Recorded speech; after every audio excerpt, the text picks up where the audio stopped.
aminao ny fahasoavana sy ny fiadanana avy amin'andriamanitra ray sy Jesosy Kristy tompo. Amen. Ny ten'Andriamanitra izay angalantsika ny afatra amin'ny tian'io ty ravana dia arak'izay hitantsika eo amin'ny Romanina 9:1-7. Romanina 9:1-7 ka hatramin'ny 4:7 izay mivaky toy izao amin'ny anaran'ny tompo. Ary raha niara-maty tamin'i Kristy isika dia mino fa hiara-belona aminy koa isika. Ary fantatsika fa rehefa nitsangana tamin'ny maty Kristy dia tsy maty intsony izy,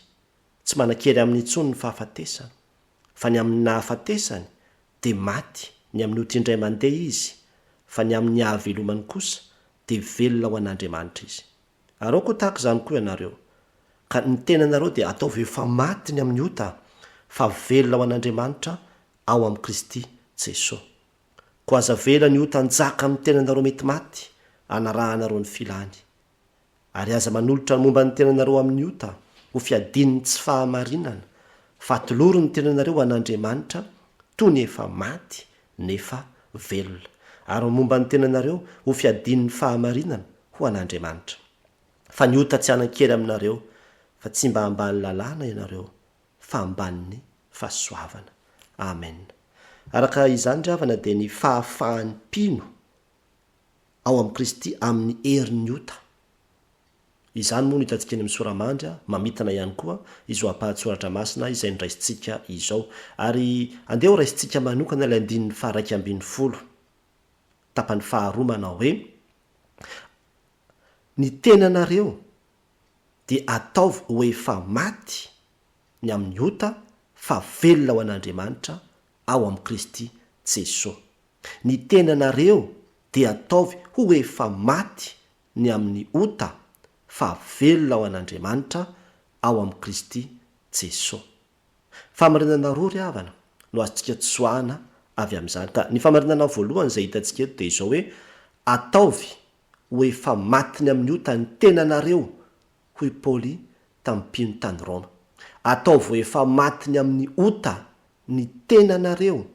hoy Paoly tamin'ny mpino tany Roma. Hitantsika izany amin'ny tapany voalohany tamin'ilay andininy izay niraisintsika teo. Ny tenanareo izy dia ataovy ho efa maty ny amin'ny ota. Eto karavana dia mahita i Paoly manazava hoe ny ota, ao amin'ny Romanina moa izy ny tena manazava an'izany. Io ota io izy dia fahavalo io, izay miditra ao anatintsika ao io, manjaka sy mifehy ary manimba ny olona mihitsy io, ary mitondra ny olona ho any amin'ny fahafatesana, satria fahafatesana no tambon'ny ota. Izany hoe ny ahafahana manala ilay ota ao anatin'ny olona zany dia amin'ny alalan'ny fahafatesana. Ka vokatr'izay dia nidina tety ambonin'ny tany ny zanak'Andriamanitra dia Jesosy Kristy izany. Naka endrika olona izy, naka endrika nofo izy, dia nentiny tao amin'ny tenany daholo ny fahotan'ny olona rehetra. Nentiny tao amin'ny tenany daholo ny fahotan'ny olona rehetra, ary maty teo ambony hazo fijaliana izy. Izany hoe niara-maty tamin'i Jesosy Kristy teo ambony hazo fijaliana teo zany ny fahotan'ny olombelona rehetra. Izay no mahatonga azy hoe zanak'ondrin'Andriamanitra izay manaisotra ny fahotany zao tontolo izao. Dia rehefa maty teo ambony hazo fijaliana, niaraka tamin'ireo fahotana rehetrarehetra ireo Jesosy Kristy, dia nydikan'izay zany maty niaraka taminy teo koa ny fahotana rehetrarehetra. Ka ianao izay mpino i Paoly, ianao izay mpino, ianao izay mino fa maty ho anao teo ambony hazo fijaliana Jesosy Kristy, dia nydikan'izany maty niaraka taminy teo koa zany ny fahotanao. Ary izay no mahatonga azy miteny eto manao hoe: ataovy ho efa maty amin'ny ota ny tenanareo. Ataovy toy ny efa maty. Raha jerevana ny dika teny iombonana zao dia ny ampiasainy eo dia ny hoe: aoka ianareo hihevitra ny tenanareo. Zany hoe manova fomba fijery mihitsy zany. Ny mino zany, hoy Paoly, dia tokony hanana fomba fijery vaovao ny tenany mihitsy, satria raha mino ianao fa maty ho anao teo ambony hazo fijaliana Jesosy Kristy, maty niaraka taminy teo zany ny fahotanao, dia ny dikan'izay ataovy manana nareo azany fomba fijery zany hoe: ity vatako ity, ity tenako ity dia efa maty. Mihevitra an'izay zany, mila manana izay fomba fisainan'izay zany ny mino hoe efa maty ny amin'ny ota ity tenako ity. Zany hoe efa maty ny ota rehetra ato anatin'ity tenako ity. Efa maty niaraka tamin'i Jesosy teo ambony hazo fijaliana ny ota ao anatin'ity tenako ity. Raha mino ny fahafatesan'i Jesosy teo ambony hazo fijaliana ilay olona. zany hoe nydikan'izany amin'ny fomba pratika de hoe raha misy ota eo de nao zany ho paoly a mihevitra ny tenanao hoe efa matiny am'zany zany hoe tsy taitra am'zany ntsony tahaka reny olona maty reny na asianao sakafo manitra tahaka n'inona reo tsy taitra am'zany ntsony izy na ho avy daholo ary ty olatretra ty tsy taitra na ampimezina takana tsy zany hoe misy zavatra zany tena hoe tsy manaitra azy intsony ataovy tahaka an'izany ozy nareo zany hoe lay ota zay nitoetra tao anatinareo nanjaka tao anatinareo na nandevo anareo sy ny asa tao anatinareo de maty niaraka tamin'i jesosy teo ambony azy fijaliany reny rehetrarehetra reny rehefa maty izy ambanony andininy fafito fa izay efa maty de afaka tamin'ny ota zany hoe afaka ao anatin'ny tenanareo zany reny ota rehetrarehetra reny izay le fomba handresena ny fahotana amin'ny alalan'ny finoana mafy tsy nozongozona fa tena hoe maty ny ota rehetrarehetra atao anatin'ny tenako maty niaraka tamin'i jesosy teo ambony azy fijaliana de izay ozy nao ka everinareo zay nao ka ho saintsainareo hoe nysombaina niaraka tamin'i jesosy teo ambony azy fijaliana daholo fahotako le zavatra rehetrarehetra zay namatotra sy nangeja sy nampahory efa rava efa potika efa niara-maty tamin'i jesosy kristy teo ambony azy fijaliana zany zay zany nijerevanareo ny tenanareo hoe ty tenako ity de tena efa maty ny am'zaozao isan-karazany za moa ny ambaviny andininy fahenao fa fatatsika fa nitoetratsika talozy de niaraka nomboana taminy hanimbana ny tenany ota mba tsy hanompotsika ny ota intsony zany hoe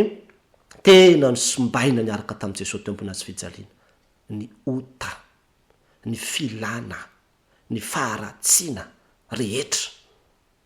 de niara maty tamin'i jesosy teo ambony azy fijaliana zany isika ho paoly vokatra zany de izay fomba fijeritray tokony tazominareo foana ny tenareo de ataovy efa matiny amin'ny ota ozy izy zany ny ambarina eto inona ry havana lesonatsika tsoahana avy am'zany zava-dehibe ry havana ary tena fototra iainantsika mihitsy ny ahafantaratsika sy ny andraisantsika zany finoana sy fomba fisainana lehibe zany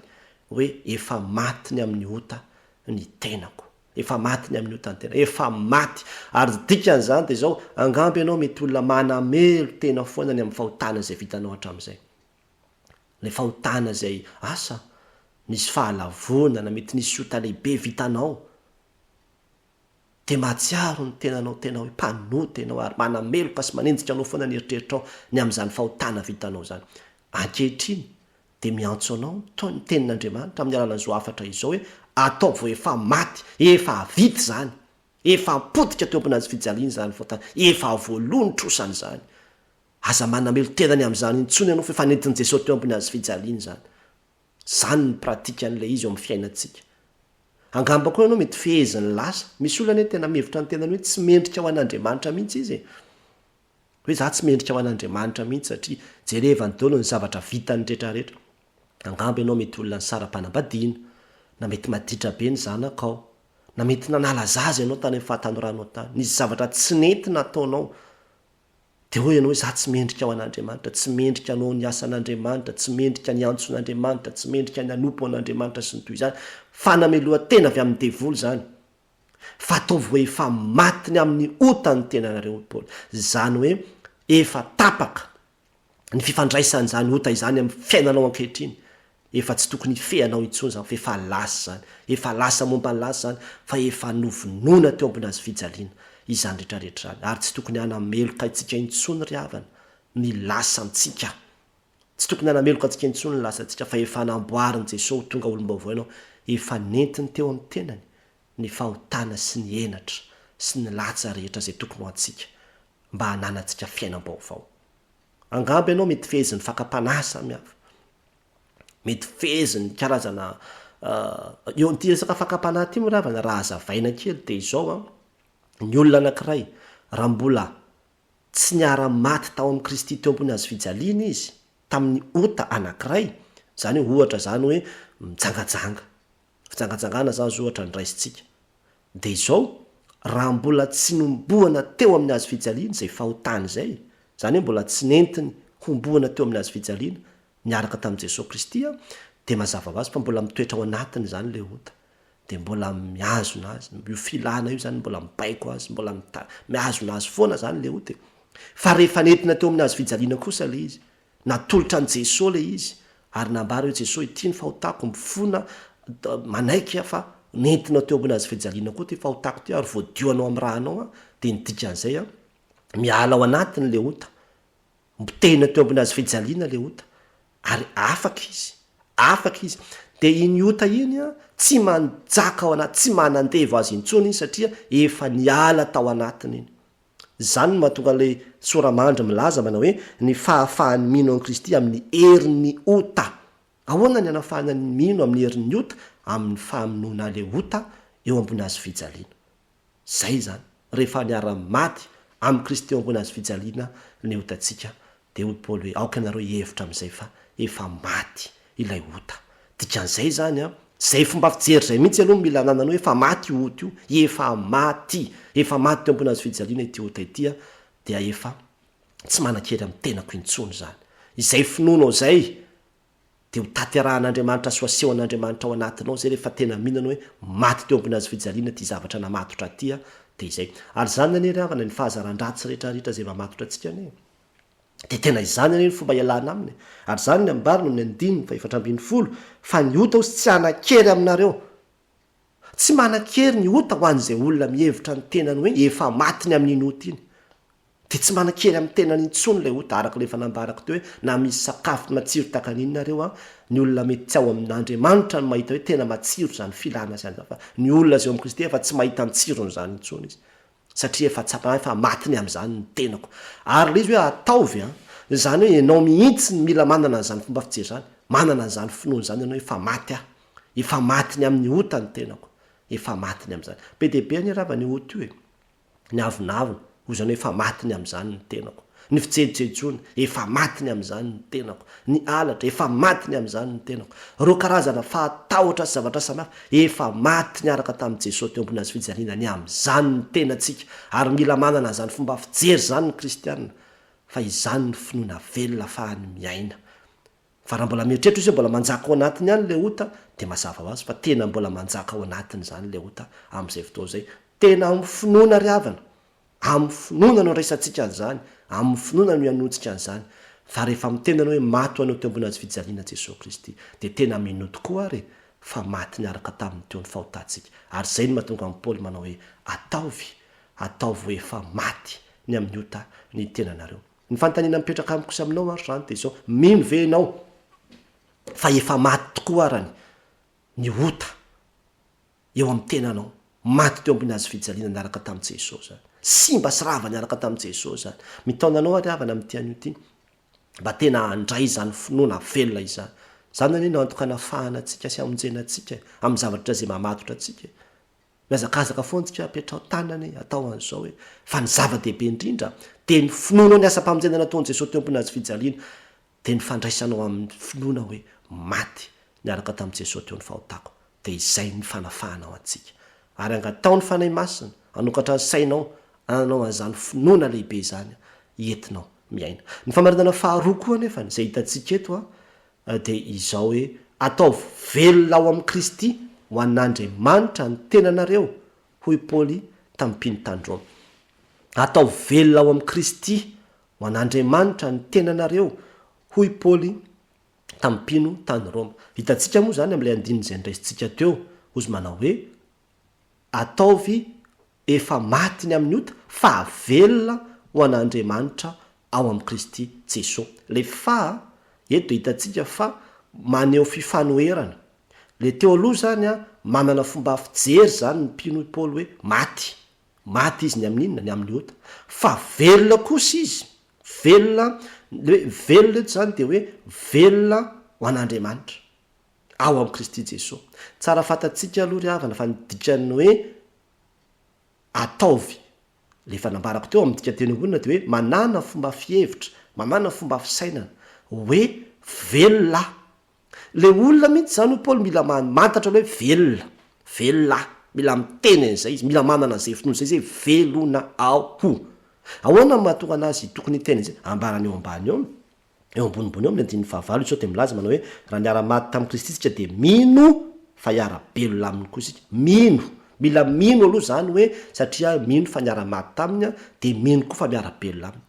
rehefa niara-maty tamin'i Kristy a de araka atsangana amin'i Kristy koa. Le fanazy namony ny fahotany ny olona teo amin'ny azy fijaliana niaraka tamin'i Kristy, nanangana azy tamin'ny maty, de iny koa no anangana ilay olona zay mino amin'ny fahafatesana ho amin'ny fiainana vaovao. Velona izy,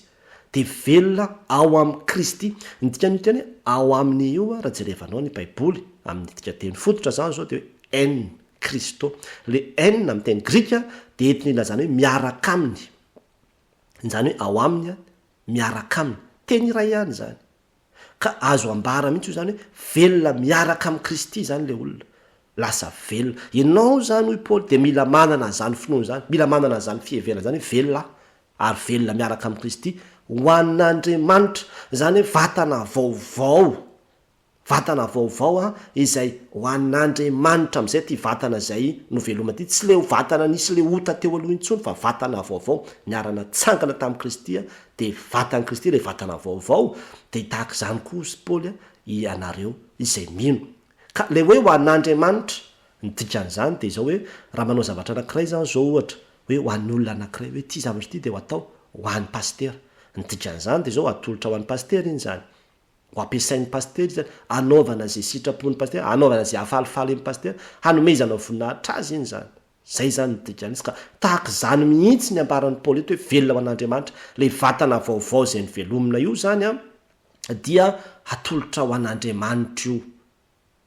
atolotra ho an'Andriamanitra mba ho ampiasain'Andriamanitra, hanaovana ny sitrapon'Andriamanitra, hanomezana voninahitra an'Andriamanitra. Fa izany rehetrarehetra zany dia miaraka amin'ny Jesosy Kristy no ahavitana azy, zay hoe velona ao amin'i Kristy ho an'Andriamanitra, velona miaraka amin'ny Jesosy Kristy mba hanome voninahitra an'Andriamanitra, mba hanao ny sitrapon'Andriamanitra, mba hampifaly. Lasa miova mihitsy zany le fahizina, miova le tanjona, miova le fanantenana, miova le fiainana zany. Ary zay hoy Paoly mila hanananareo zany fomba fijery zany, ataovy tony hoe velona, zany hoe manana fiheverana ny tenanareo hoe velona miaraka amin'i Kristy io, ary manana tanjona de nanome voninahitra sy hankalaza an'Andriamanitra. Inona ny lesona antsika tsoahana avy amin'izany? Isika kristianina ry havana de tena mila manana n'izany fomba fijery zany hoe velona no velomin'i Jesosy Kristy. Raha mino anao fa velona nitsangana tamin'ny maty Jesosy, de tokony mino koa ianao zany fa niaraka natsangana tamin'i Jesosy Kristy koa ianao. Ary ianao velona io zany de zao tena velona ho an'Andriamanitra. Ny antom-pisina be dia be ny olona manontany, inona moa ny antom-pisika eto amin'ity tany ity, inona ny antony nalehako teto, inona no ataoko eto, de ho velona fotsiny ve zany de ho faty, de izay ve? Tsy tena manana antom-pisina isika, de io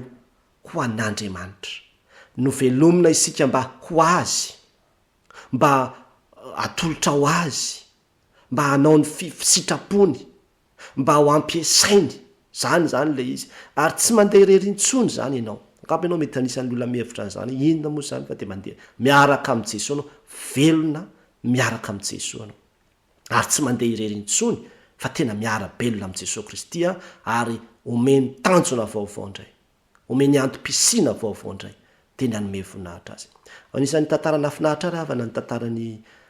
missionnaire protestante antsoina hoe David Griffiths, izay missionnaire tany Madagasikara. Izy io no nandimby any Thomas Bevanina, ilay maty ny tazo niaraka tamin'ny David Jones. De izy David Jones tena niara-niasa be. Misy boky nosoratana hoe ny tantaran'i Madagasikara. Ao anatin'izany boky zany nanehoany mihitsy hoe tena niasa teo Madagasikara Andriamanitra, niaraka tamin'ny fitondran'ny Radama. Tamin'izany fotoana zany Radama tena tia ny fivavahana kristianina, ary tena nankahala ny fanompoan-tsampy izy. Ary tena nanaiky mihitsy ny asa zay nataondreo missionnaire reo, ka nampitombo ny zavatra rehetrarehetra, na ny sekoly, na ny fanaovana ny fiangonana, ninona de tena nankasitrahan'ny Radama daholo, saingy maty tanora moa Radama. Ary rehefa niakatra teo amin'ny fitondrana amin'izay, raha navalina voalohany, tena nomboka nisy antso-jay be natao tamin'ny fivavahana kristiana. Nefa tena nandroso de nandroso ny asa tamin'izany fotoana zany. De inona ny zavatra nitranga? Nanomboka androana ny missionnaire hoe tsy mahazo mijanona intsony. Fa rehefa tapitra ny fepotona ipetrahana de ndana mody amin'izay. Efa tsapany zareo amin'izay zany hoe tena atombotra ny andro andehanantsika. De inona zany? Tena ny asa andro manalina zay ozy. Ny asa andro manalina zay ozy amin'ny tanan'ny Baiboly. Amin'ny tanan'ny Baiboly satria efa fantatra hoe atombotra ny andro. Ary tena vitany 1835. vita tanteraka ny baiboly testamenta vo sy ny testamenta taloha io baiboly no nampiasain'ny malagasy lasa ny misionera rehetrarehetra dia io baiboly no nampiasain'ny malagasy ny azomana ny finoany tena ny asa ary tena variny ianao mamaky an'ilay boky hoe tena velona ho an'andriamanitra ny asa mafy ho an'andriamanitra ho an'ny fanjakan'andriamanitra tena sambatra ny ravana sambatra ianao raha hoe omeny jesosy hanjara asa ao anatin'ny tanim-boalobokany asiany miasa ao anatin'ny tanim-boalobokany ianao asiany manana asa ao anatin'zany ary zany ny tena antom-pisitsika kristianina ny asa ao an'andriamanitra amin'izay zany ny dikan'izany hoe hiditra ao anatin'ny tanim-boalobok'andriamanitra ny antony fahavelomako zany de zao ny nanafahan'andriamanitra na tamin'ny fahotana de zao ny ahatonga anao mpiara-miasa amin'ny ao anatin'ny tanim-boalobokany ka ho mpiasa be hiasa mafy havita ny asa zay nampanaoviny satria atombotra ny andro zany ny zavatra sitrapon'andriamanitra hovay ny fomba fijerinao manomboka zao ny dikany every ny tenanao hoe velona ho an'andriamanitra tsy velona ho an'ny tenanao tsy tady laza ho an'ny tenanao tsy tady voninahitra ho an'ny tenanao tsy tady ny intérêt personnel anao na ny anao zay afalifaly ny tenanao na anao zay sitraponao ety amin'ity tany ity fa ho ianao hoe velona ho an'andriamanitra ao amin'i Kristy Jesosy zany hoe velona anao ny sitrapon'andriamanitra ny ankalaza an'andriamanitra ny anome voninahitra an'andriamanitra ny ahafaly an'andriamanitra ny intérêt an'andriamanitra zany ny antom-pahavelomako zany ny antom-pahavelomako ary zany mahatonga amin'ny Paoly eo ambany eo manao miteny manao hoe ary aza manolotra momba ny tenanareo amin'ny ota ho fiadininy tsy fahamarinana fa atolory ny tenanareo an'andriamanitra toy nefa maty nefa velona ary momba ny tenanareo ho fiadininy fahamarinana ho an'andriamanitra atolory ny tenanao io ry havana atolory ny tenanao io tsy fantatra hoe mbola manana firy-taona ianao hiainana eto amin'ity tany ity atoloro an'andriamanitra ny tenanao ho fiadininy fahamarinana zany ho ampiasain'andriamanitra hanaovana ny fahamarinana hanaovana ny sitrapon'andriamanitra fa izany no antony hahaveloman'i Kristy ary zany iny natonga amin'ny Paoly teny vao miaraka tamin'i Kristy tompony azo fijaliana ao sisa zay le niara-maty fa tsy izaho intsony ny velona fa velona zao Kristy ny velona atao anatiko velona atao anatiko Kristy ka tena hoe le za taloha efa maty iny efa lasa ny zavatra indreo efa tonga vaovao reo vaovao hatramin'ny fomba fisainanao vaovao ny fomba fijerinao vaovao ny tanjonao vaovao ny fomba fihevitra ny tenanao ary zay ny zavatra takian'andriamanitra amintsika ary zay ny antony ity teny ity aoka ny tenanareo izy izy ataovy efa maty ny amin'ny ota fa velona ho an'andriamanitra ao amin'i Kristy Jesosy ao amin'i Kristy Jesosy no ahafahantsika manao an'izany ianao na manana tanjona takan'inona ary hiaina ao an'andriamanitra raha tsy miaraka amin'i Jesosy Kristy any ianao tsy vitanao zany ao amin'i Kristy ny ahafahantsika manao an'izany zany hoe tena miara-miaina amin'i Kristy isika mahatsiaro mitsy velona miaraka amiko Jesosy Kristy dia izy no mitarika hanaovako ny sitrapon'andriamanitra mba hanolorako nyity tenako ity ho an'andriamanitra taddio ravana fa rehefa ao atsangan'andriamanitra maty ny tenantsika rehefa ho atsangany maty ny tenantsika any orinany aorinany fahafatesana zany dia hiakatra ho any an-danitra isika ary zay le tena hoe velona ho an'andriamanitra amin'izay zany tsika dia hanompo an'andriamanitra any tsy hanota intsony fa tena hoe hanompo an'andriamanitra any ary zay endrika izay ny tian'andriamanitra iainantsika sady dia zao ka rehefa natsangana isika tamin'ny fahafatesana noho ny fahatsanganany Jesosy tamin'ny fahafatesana dia tokony hanana zay fiainana hoe hanompo an'andriamanitra hankalaza an'andriamanitra raha ny 20 taona sy ny 50 taona kelinao teo ambonin'ny tany raha tsy fonao atolotra an'andriamanitra dia ny mandrakizay anao ve ho fonao hanompoana azy ny mandrakizay anao ve fonao vitanao ve ny hanompo azy mandrakizay raha ny 50 taona anao raha tsy vitanao ny hanompo azy zao dia fa manaova fanazara-tena tsara mihitsy hoe hanompo an'andriamanitra ahoana zany mivelona hanompo an'andriamanitra fotsiny zany fa ho hitanao fa zany ny fiainana manko rehefa orina amin'ny fahafatesana rehefa ho atsangan'andriamanitra maty isika tsara ry havana tena tsara zany fiainana hoe hatolotra ho an'andriamanitra zany ary zany mihitsy ny zava-dehibe indrindra